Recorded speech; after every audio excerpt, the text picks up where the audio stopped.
يما عذبنا. اكو واحد ما يبغى مصطفى الاغا هو يسوي مشاكل؟ لا بالعكس، لا من المقدمين المميزين اكيد. كل يعني المشاهدين انه اكيد انه ينتظرون فترة صدى الملاعب بفارق الصبر على مود يشوفون ان البرنامج الطيب والبرنامج اللي يقدمه مصطفى الاغا.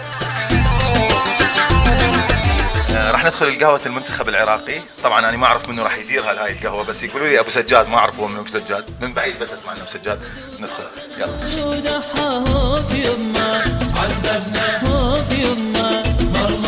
مساء الخير، لا تقول لي تسوي القهوة.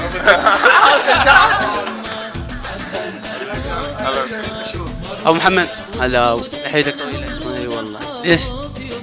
مو الجو بارد. يقولون نشأت مستفاد من عندك. مستفاد يقول. لا والله انا شغلت اسفل، شغلت بريد وراح نام. لا مو بعيده، بس نشأت انا مستفاد منه. حاول انجليزي. يترجم لي. عفو.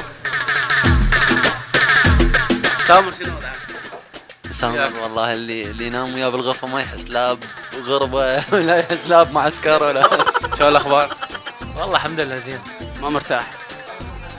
لا مرتاح الحمد لله. شلون وضعك؟ زين؟ زين. تلعب باكر؟ لا. ليش؟ قرار المدرب غير. يعني حتى قبل ما نكمل، احنا عندنا الاشكالات اللي تصير اكثرها كذب. يعني اكو بعض الناس ممكن يريد يسوي لنا مشاكل، يريد يسوي لنا اشكالات. بصراحه ماكو شيء. هسه احنا نشوف هذه القعده وعلى طول نقعد بالليل ورا التمرين وعلى طول ماكو اي اشكالات. اكو ناس تريد تستفاد من هاي المساله، يعني حتى نكون واضحين على هالامور. لا اكو مشكله مثل ما قالوا لا على الكابتنيه، ولا اكو مشكله على المدرب. ممكن ما يلعب نور وما يلعب هوار، هذه احنا جايين نمثل البلد. فلذلك الجميع خليه يعرف كل زين. مهما راح يصير كلام، مهما راح يصير، ما راح تشوفون مشاكل. هسه نتحول لسامر.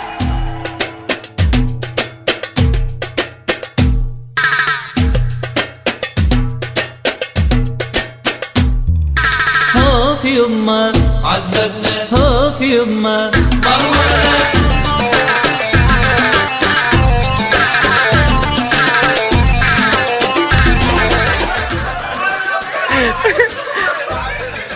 طبعا هاي النظارات مال عمار علي انكسرت.